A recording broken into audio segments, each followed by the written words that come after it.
Hoje eu queria começar de uma forma um pouquinho diferente. Se a gente tem uma intercorrência policial, se infelizmente a gente é vítima de um assalto, se levarem o nosso carro, por exemplo, a gente sai do carro, e você ficou com o celular na mão, qual é a primeira coisa que a gente faz? A gente liga para a polícia. Se você está andando na rua e passa por alguém que desmaia na sua frente, nós, que não somos médicos, o que nós fazemos?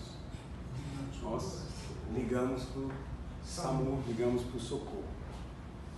Então eu queria que vocês abrissem no Salmo 18, no verso 6.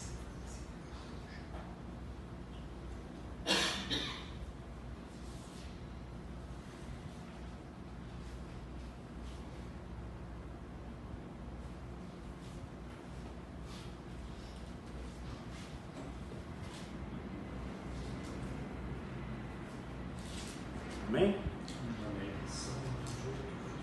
Diz assim, na minha aflição clamei ao Senhor, gritei por socorro ao meu Deus. Do seu templo ele ouviu a minha voz, meu grito chegou à sua presença, aos seus ouvidos. Amém? Amém. Amém. Então, no momento da nossa aflição, no momento da nossa angústia, no momento do nosso socorro, o que nós estamos fazendo?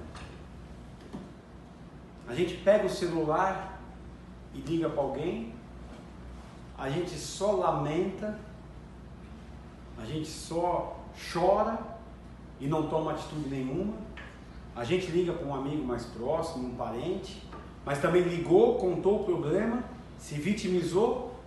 E o que nós estamos fazendo? Davi, neste salmo, a história diz que foi logo depois das batalhas, de duas batalhas que ele tinha feito, mas pode ter sido durante ou antes, não dá para saber precisamente. Mas o que ele diz? Ele, no desespero, como um pedido de socorro, ele clamou ao Senhor. Olha só o que diz no verso 5. As cordas do Sheol me envolveram, os laços da morte me alcançaram.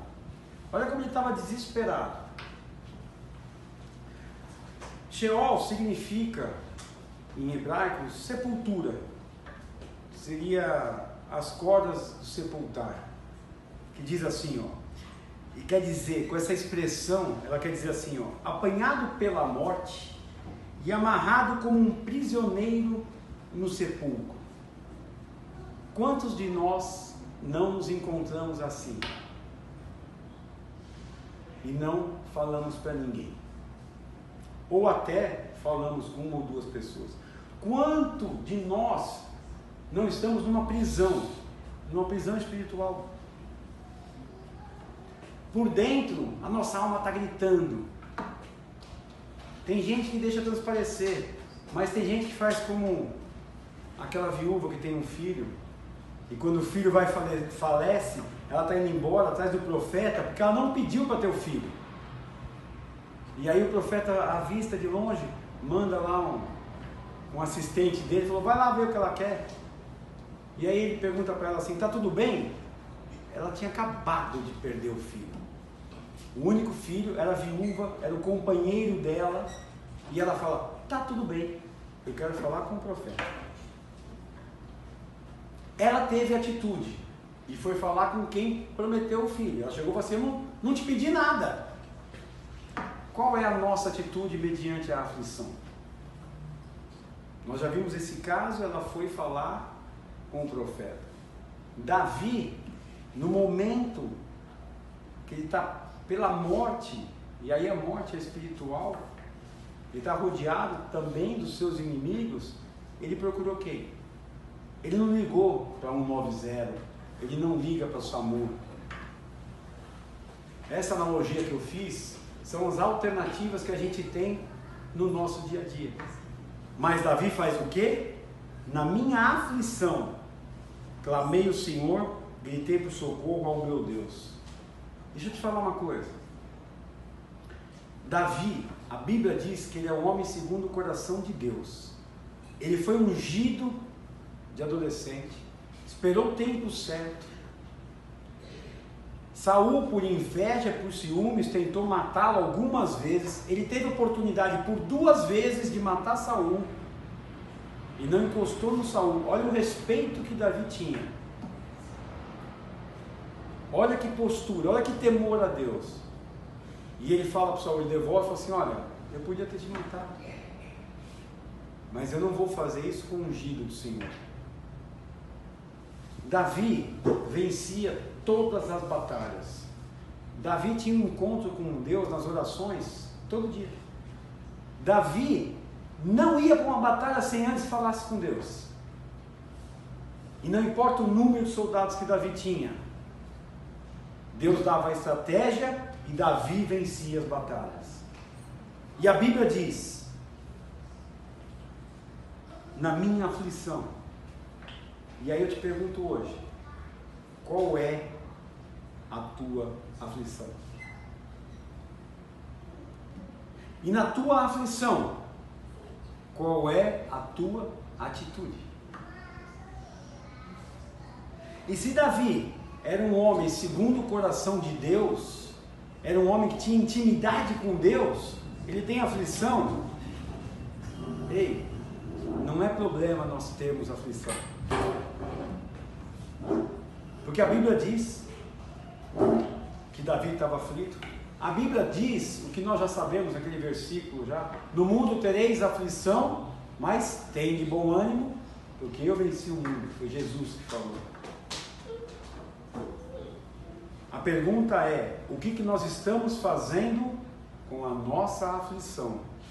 E a quem que nós estamos recorrendo no momento da nossa aflição? Aí sabe o que está acontecendo? A gente recorre para o irmão da igreja, a gente recorre para um amigo bem próximo, e sabe o que acontece? As pessoas às vezes não atendem às nossas expectativas. Às vezes as pessoas não atendem nem às nossas necessidades. Quantas vezes a gente já não ouviu? Quando eu tinha dinheiro, fazia churrasco, tinha a casa cheia. Hoje que eu não tenho nada, os meus amigos sumiram. Sumiram porque nunca foram teus amigos. Mas tem um que não vai sumir na tua vida. É Deus. É Jesus Cristo de Nazaré. E nós estamos fazendo o quê que não pedimos socorro a Ele?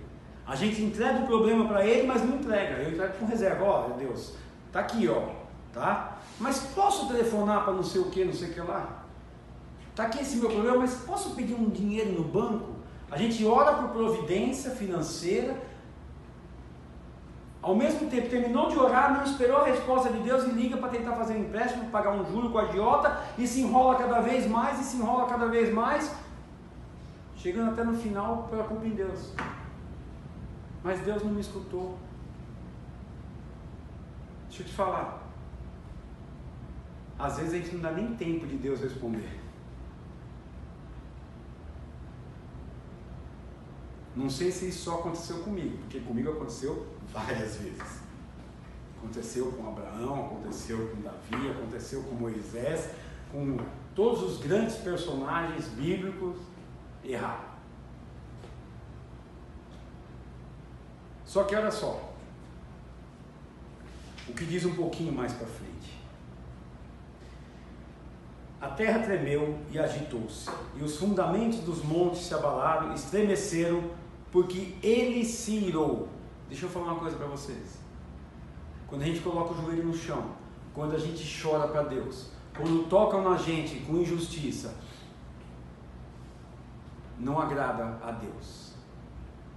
E Deus se irou com os inimigos de Davi, para proteger Davi. Deus também vai ter a sua ira contra os nossos inimigos. Contra aquela situação que você acha insuportável, Deus também virá a sua defesa. Ele virá a seu favor. Olha só o que diz aqui. Das suas narinas subiu fumaça, da sua boca saíram brasas vivas e fogo consumidor. E lá no versículo 14, atirou suas flechas e dispersou meus inimigos, com seus raios os derrotou. Olha que coisa linda. Davi tinha os inimigos, ele não foi chorar com os anciões, ele não foi chorar com os conselheiros, ele não juntou a guarda para tentar ver o que ele fazia, ele simplesmente clamei ao Senhor, gritei por socorro. E Davi esperou o defender de Deus. Quantas vezes a gente não consegue aguardar Deus nos defender? Quantas vezes a gente não consegue aguardar Deus entrar com a providência na nossa vida? E a gente quer atropelar.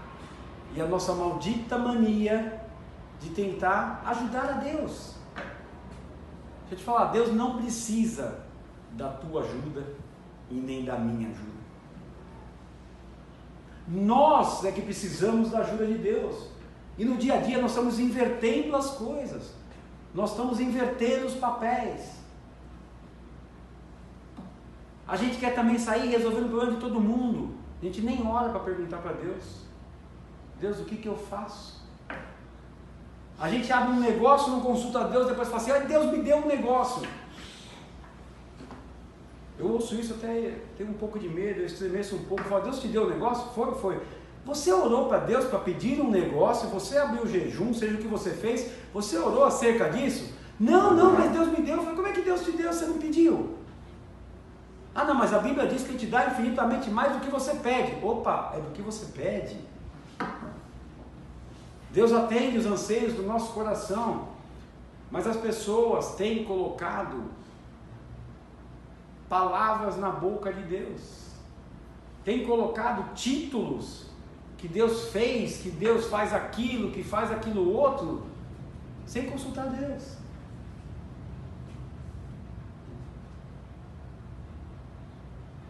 Hoje eu coloquei um videozinho que dizia assim: se Deus é por nós, está em Romanos, quem será contra nós? Esse versículo ele é lindo, mas eu te pergunto, se Deus é por nós, mas Ele só pode ser por nós se nós estivermos com Ele. E o que significa estar com Ele? É estar na presença, é estar em obediência, é seguir os mandamentos, e principalmente aquele que Ele mandou, bem claro e explícito: amar a Deus sobre todas as coisas. E aí, ao invés de a gente ler a Bíblia no dia, ou a gente vir num culto, ou a gente fazer alguma coisa, não, mas hoje tem um churrasco, tem ali, hoje tem não sei o quê. E no dia a dia a gente sempre está deixando Deus para trás. Enquanto Ele diz: amai a Deus acima de tudo. Buscai a justiça e o reino de Deus, e as demais coisas lhe serão acrescentadas. Nós estamos buscando a justiça de Deus? Ou nós estamos querendo fazer a própria justiça, ajudando a Deus? Nós estamos buscando o reino de Deus? Nós estamos orando diariamente? Ou a gente só ora quando aperta o calo, quando dói, ou quando precisa de alguma coisa? E mesmo assim, Ele é tão bondoso, Ele é tão misericordioso, que só a graça dele já nos basta. Mesmo a gente não estando com Ele todo dia, dando atenção para Ele, amando Ele como Ele merece, glorificando o nome dEle como deveria, dando a importância dEle na nossa vida, quando a gente pede, com o coração quebrantado, Ele nos atende. Davi, quando errou, pecou e pecou feio, até a criança nascer, ele entrava na presença do Senhor e continuou vencendo as batalhas. E mesmo com o pecado, Deus continuava atendendo Davi. Só que as consequências vêm. E nós não podemos culpar a Deus pelas consequências dos nossos erros. Olha o que diz aqui, no verso 17. Livrou-me do meu inimigo poderoso, dos meus adversários, fortes demais para mim. Eles me atacaram no dia da minha desgraça, mas o Senhor foi o meu amparo. Ele me deu total libertação, livrou-me, porque me quer bem. A palavra diz aqui que livrou-me do meu inimigo poderoso, dos meus adversários, forte demais para mim. Eu te pergunto, qual que é o teu inimigo hoje? Qual que é o teu inimigo poderoso? Se você falar para mim que não tem nenhum, eu vou pedir para você simplesmente, pelo menos, olhar para o espelho. Porque o teu maior inimigo está em frente a você quando você olha no espelho. O teu maior inimigo é você mesmo, fora os outros. Porque pode ter certeza, se nós somos pela nossa vontade, pela nossa cabeça, de dentro de nós, não sai nada que presta. Se a gente não tiver a condução do Espírito Santo de Deus, se a gente não tiver a direção de Deus, não tiver a compaixão de Jesus Cristo na nossa vida, não tiver a misericórdia, não tiver a graça da gente, não vai sair nada que preste. E Deus livrou do que te mantinha preso, Davi. E eu te pergunto hoje, o que te mantém preso? Qual é a tua prisão espiritual? Quais são os teus medos? Qual é a tua insegurança que te faz ficar igual Davi, aflito? Eu volto a repetir, o problema não é ficar aflito, o problema é permanecer na aflição. Aqui corre sangue, aqui tem carne, nós somos humanos, a gente fraqueja, a gente chora, a gente tem medo, é normal. Não tem um ser humano que não tenha isso, pelo menos eu não conheço. Um cara que não tem medo de nada, não tem temor a nada, não tem problema nenhum, não tem inimigo nenhum, não peca, não erra, eu não conheço. Mas o problema é, o que nós estamos fazendo com o nosso problema? Deixa eu te falar uma coisa, quando você tem um problema, toma cuidado com uma coisa chamada idolatria. A Bíblia diz, em várias vezes, em vários pontos, que Deus abomina a idolatria. A idolatria, você está me falando, aos outros santos, aos outros deuses. Eu estou falando de idolatria. Idolatria é idolatria. Então deixa eu te contar uma coisa que talvez a gente está fazendo e não sabe.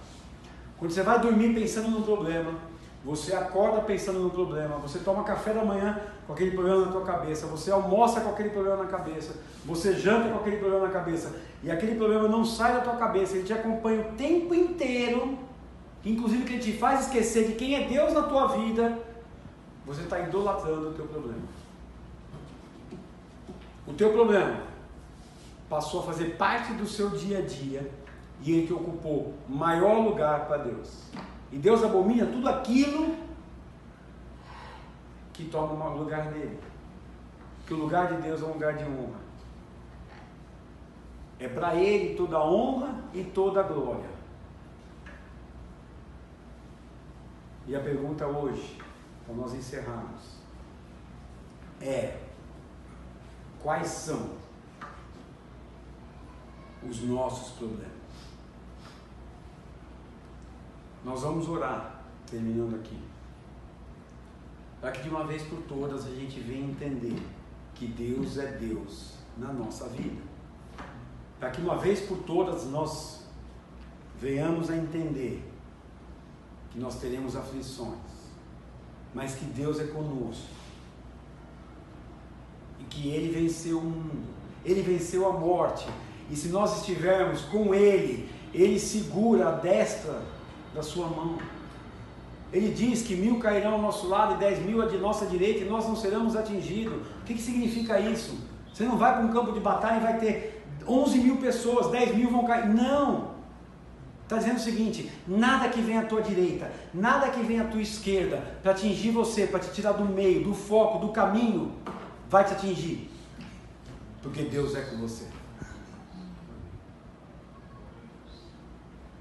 O inimigo, as coisas do mundo, não podem tocar em você sem a permissão de Deus.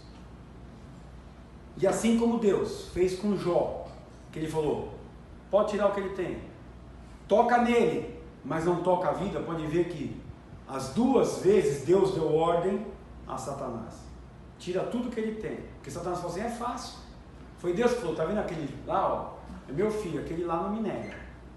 Satanás falou o que para ele? Nós já sabemos a história. Não nega porque ele tem tudo. Ele falou, pode tirar tudo. Não contente, no dia seguinte o trem volta.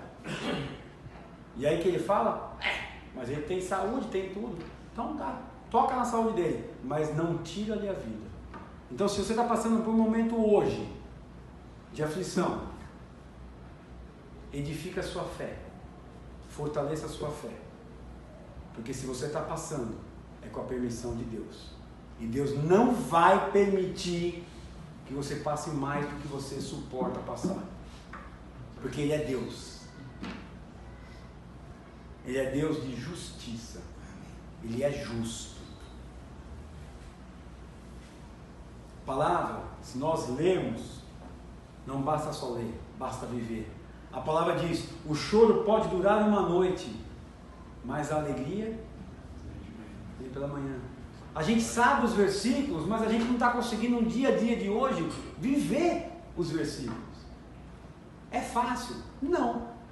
Mas eu li a Bíblia algumas vezes. Eu não vi nenhum pedaço da Bíblia. O Guerra está aí, que leu muito mais do que eu, conhece muito mais do que eu. Tem alguma passagem que diz que é fácil? Que vai ser super fácil e tranquilo? Nos dias de hoje falar assim, de boa? Não tem, não é? Não tem. Mas diz o quê? Que vale a pena. Que vale a pena.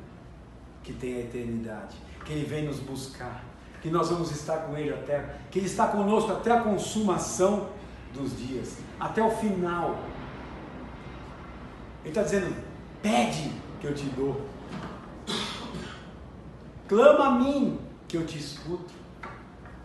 Ora no teu quarto em secreto, que em secreto eu vou te ouvir e eu vou te responder. Quantos de nós estamos orando em secreto a Deus?